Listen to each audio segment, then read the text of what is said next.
তো দেখা যাক জনগণ যেহেতু চাচ্ছে, শিক্ষার্থীরা চাচ্ছে, সর্বস্তরের নাগরিকরা তাদের দর্শক, শেষমেশ সাদিক কায়েমকেই ঢাকা দক্ষিণ সিটি কর্পোরেশনের মেয়র নির্বাচনে নমিনেশন দিতে যাচ্ছে বাংলাদেশ জামায়াতে ইসলামী।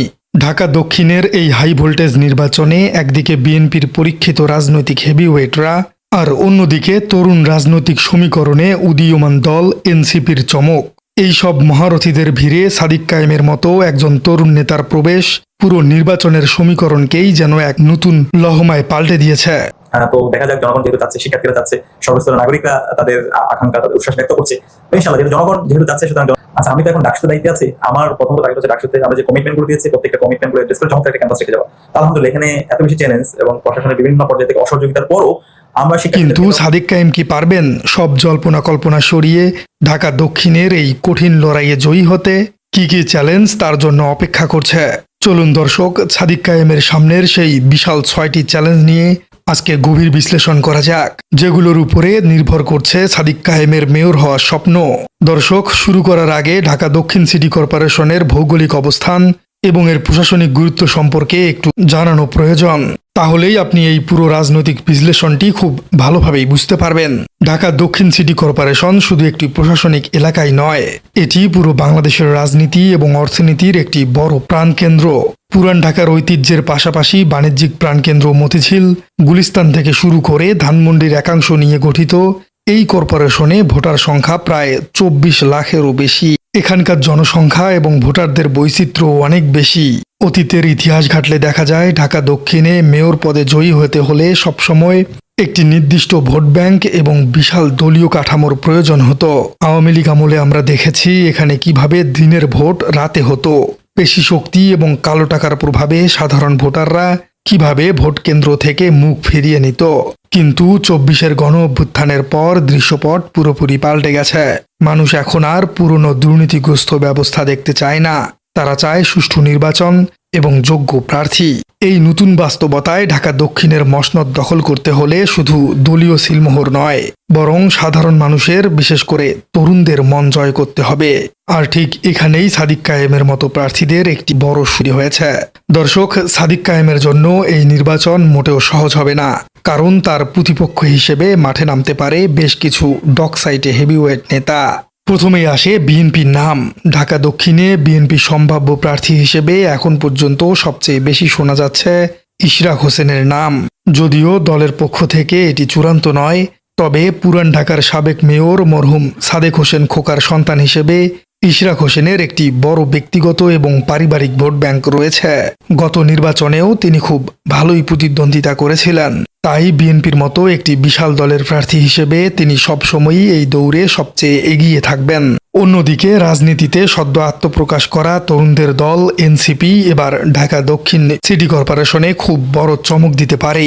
তাদের সম্ভাব্য প্রার্থী হিসেবে দুজনের নাম সবচেয়ে বেশি আলোচনায় রয়েছে। প্রথমজন হলেন অন্তর্বর্তীকালীন সরকারের সাবেক উপদেষ্টা এবং 24-এর বিপ্লবের অন্যতম মাস্টার মাইন্ড আসিফ মাহমুদ। দ্বিতীয়জন হলেন ইসাক হোসেন, যিনি কিছুদিন আগে বিএনপি ছেড়ে এনসিপিতে যোগ দিয়েছেন। তবে রাজনৈতিক বিশ্লেষকরা মনে করছেন তরুণদের ক্রেজ হিসেবে আসিফ মাহমুদই নির্বাচনে দাঁড়ানোর সম্ভাবনা সবচেয়ে বেশি। আসিফ মাহমুদ দাঁড়ালে এই নির্বাচন মূলত তরুণ বনাম তরুণ, অর্থাৎ সাদিক কায়েম বনাম আসিফ মাহমুদের এক মনস্তাত্ত্বিক স্নায়ুযুদ্ধে পরিণত হতে পারে। দর্শক, এবার চলুন সরাসরি আলোচনা করা যাক সাদিক কায়েমের সেই 6টি বিশাল চ্যালেঞ্জ নিয়ে। সাদিক কায়েমের সামনে প্রথম চ্যালেঞ্জটি হলো এই সিটি কর্পোরেশন নির্বাচনে জামায়াতে ইসলাম এবং এনসিপি জোটবদ্ধভাবে নির্বাচন করছে না, তারা আলাদা আলাদা প্রার্থী দিচ্ছে।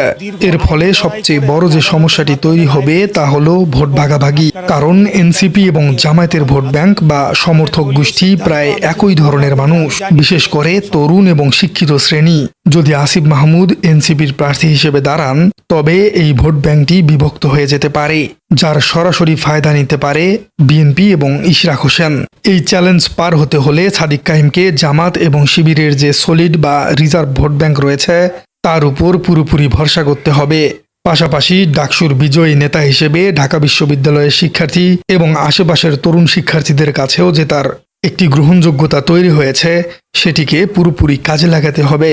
তিনি যদি এনসিপির তরুণ ভোটারদের একটি বড় অংশকে নিজের পক্ষে টানতে পারেন, তবে তার জয়ের সম্ভাবনা অনেক বেড়ে যাবে। দর্শক, দ্বিতীয় চ্যালেঞ্জটি হচ্ছে ঢাকা দক্ষিণের একটি বড় অংশ পুরান ঢাকা। আর এখানকার ভোটাররা সবচেয়ে বেশি আঞ্চলিকতা বা লোকাল সেন্টিমেন্টে বিশ্বাস করে। বিএনপির সম্ভাব্য প্রার্থী ইশরাক হোসেনের বাবা সাদেক হোসেন খোকা পুরান ঢাকার একজন অত্যন্ত জনপ্রিয় নেতা ছিলেন। সেই পারিবারিক ঐতিহ্যের কারণে ইশরাক হোসেন পুরান ঢাকায় একটি বিশাল সুবিধা পাবেন, যা সাদিক কায়েমের জন্য একটি বড় মাথা ব্যথার কারণ হতে পারে। এই আঞ্চলিক সেন্টিমেন্ট ভাঙতে হলে সাদিক কায়েমকে পুরান ঢাকার সাধারণ ব্যবসায়ী এবং স্থানীয় বয়োজ্যেষ্ঠদের সাথে নিবিড় সম্পর্ক তৈরি করতে হবে। পুরান ঢাকার যানজট, অপরিকল্পিত নগরায়ন এবং ব্যবসায়িক সমস্যাগুলো সমাধানের জন্য একটি আধুনিক এবং বাস্তবসম্মত রূপরেখা তাদের সামনে তুলে ধরতে হবে। পারিবারিক ঐতিহ্যের বদলে যদি তিনি যোগ্যতার মাপকাঠিতে নিজেকে প্রমাণ করতে পারেন, তবে এই চ্যালেঞ্জ পার হওয়া সম্ভব। সাদিক কায়েমের সামনে তৃতীয় চ্যালেঞ্জটি হল কালো টাকা এবং পেশি শক্তির মোকাবেলা করা। বাংলাদেশের স্থানীয় সরকার নির্বাচনগুলো, বিশেষ করে সিটি কর্পোরেশন নির্বাচনগুলোতে সবসময়ই কালো টাকা এবং পেশি শক্তির একটি বড় প্রভাব থাকে। যদিও ২৪-এর বিপ্লবের পর পরিস্থিতি কিছুটা বদলেছে, তারপরেও বড় রাজনৈতিক দলগুলো তাদের বিশাল ফান্ড এবং ক্যাডার বাহিনী ব্যবহার করে ভোট কেন্দ্রগুলোতে প্রভাব বিস্তারের চেষ্টা করতে পারে। সাদিক কায়েমের মতো একজন ছাত্রনেতার কাছে এই পেশি শক্তি বা টাকার পাহাড় নেই। তবে সাদিক কায়েমের সবচেয়ে বড় শক্তি হল শিবিরের সুসংগঠিত এবং সুশৃঙ্খল কর্মী বাহিনী। কালো টাকা বা পেশি শক্তি মোকাবেলা করার একমাত্র উপায় হল প্রতিটি ভোট কেন্দ্রে শিবিরের কর্মীদের সতর্ক অবস্থান এবং সাধারণ ভোটারদের কেন্দ্রে নিয়ে আসা। নির্বাচন কমিশন যদি একটি অবাধ ও সুষ্ঠু ভোটের পরিবেশ নিশ্চিত করতে পারে, তবে টাকার খেলা এখানে হার মানতে বাধ্য। সাদিক কায়েমের সামনে চতুর্থ চ্যালেঞ্জটি হল জামাতের অতীত ইমেজ এবং রাজাকার ট্যাগের মনস্তাত্ত্বিক যুদ্ধ। জামায়াতে ইসলামীর প্রার্থী হিসেবে সাদিক কায়েমকে একটি বড় মনস্তাত্ত্বিক যুদ্ধের সম্মুখীন হতে হবে, কারণ রাজনৈতিক প্রতিপক্ষরা সবসময়ই জামাতকে ৭১-এর ভূমিকা নিয়ে আক্রমণ করে এবং সাধারণ ভোটারদের মনে একটি নেতিবাচক ধারণা তৈরি করার চেষ্টা করে। বিএনপি বা অন্যান্য দলগুলো ভোটের মাঠে এই বিষয়টিকে কাজে লাগিয়ে সাধারণ ভোটারদের সাদিক কায়েমের কাছ থেকে দূরে রাখার চেষ্টা করতে পারে। দর্শক, পঞ্চম বিষয়টি হল ঢাকা দক্ষিণের ব্যবসায়িক এবং এলিট শ্রেণীর আস্থা অর্জন। ঢাকা দক্ষিণের মধ্যে মতিঝিল, দিলকুশার মতো বাণিজ্যিক এলাকা এবং ধানমন্ডির মতো অভিজাত এলাকা রয়েছে। এখানকার ভোটাররা মূলত ব্যবসায়ী, শিল্পপতি এবং এলিট শ্রেণীর মানুষ। এই শ্রেণীর মানুষের সাথে ছাত্রনেতা সাদিক কায়েমের সরাসরি কোনো যোগাযোগ বা নেটওয়ার্কিং এখনও ততটা মজবুত নয়। বিএনপি বা ইশরাক হোসেনের মতো প্রার্থীরা এই শ্রেণীর কাছে অনেক বেশি পরিচিত এবং তাদের ব্যবসায়িক নেটওয়ার্ক অনেক শক্তিশালী। এই চ্যালেঞ্জ মোকাবেলায় সাদিক কায়েম জামায়াতে ইসলামীকে কাজে লাগাতে পারে এবং তাদের শীর্ষ ব্যবসায়ী নেতাদের ঢাকা চেম্বারের মতো প্রতিষ্ঠানগুলোর সাহায্য নিতে পারে। দর্শক, ষষ্ঠ এবং সর্বশেষ বিষয়টি হল মিডিয়া প্রোপাগান্ডা এবং সোশ্যাল মিডিয়া ম্যানেজমেন্ট করা। বর্তমান যুগে যে কোনো নির্বাচনে জয় পরাজয় অনেকটাই নির্ধারণ করে দেয় মিডিয়া এবং সোশ্যাল মিডিয়া। ঢাকা দক্ষিণের নির্বাচনেও সাদিক কায়েমের বিরুদ্ধে বিশাল মাপের মিডিয়া প্রোপাগান্ডা বা অপপ্রচার চালানো হতে পারে। বিশেষ করে ভুয়া খবর বা ফেক নিউজের মাধ্যমে তার বা তার দলের ইমেজ নষ্ট করার চেষ্টা করা হতে পারে। এই চ্যালেঞ্জ মোকাবেলা করার জন্য সাদিক কায়েম এবং তার দলকে একটি অত্যন্ত শক্তিশালী আইটি এবং সাইবার সেল তৈরি করতে হবে। যে কোনো অপপ্রচারের তাৎক্ষণিক কাউন্টার দেওয়া এবং সোশ্যাল মিডিয়ায় সাধারণ মানুষের কাছে সঠিক তথ্য এবং নিজেদের ইমেজকে দ্রুত পৌঁছে দেওয়ার মাধ্যমে তিনি এই প্রোপাগান্ডা যুদ্ধ জয় করতে পারবেন।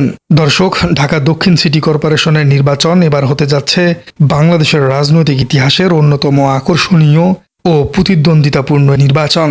সাদিক কায়েম যদি সত্যি জামায়াতে ইসলামীর হয়ে এই নির্বাচনে মাঠে নামেন, তবে তা দেশের রাজনীতিতে একটি নতুন অধ্যায়ের সূচনা করবে। ইশরাক হোসেন বা আসিফ মাহমুদের মতো হেভিওয়েট প্রার্থীদের বিরুদ্ধে লড়াই করাটা সাদিক কায়েমের জন্য হিমালয় জয়ের মতো কঠিন হবে না, কারণ তার নিজেরও একটি বড় রিজার্ভ ভোট ব্যাংক রয়েছে। প্রিয় দর্শক, আপনার কি মনে হয় এই চ্যালেঞ্জগুলো ছাড়াও সাদিক কায়েমের সামনে আর কোন কোন চ্যালেঞ্জ থাকতে পারে বলে আপনি মনে করেন? সাদিক কায়েম কি শেষ পর্যন্ত ঢাকা দক্ষিণ সিটি কর্পোরেশনের নির্বাচনে বিজয়ী হতে পারবেন? কমেন্টে জানিয়ে দিন আপনার সুচিন্তিত মতামত। আর আমাদের চ্যানেলে নতুন হয়ে থাকলে চ্যানেলটি সাবস্ক্রাইব করার অনুরোধ থাকলো। দেখা হচ্ছে পরবর্তী ভিডিওতে।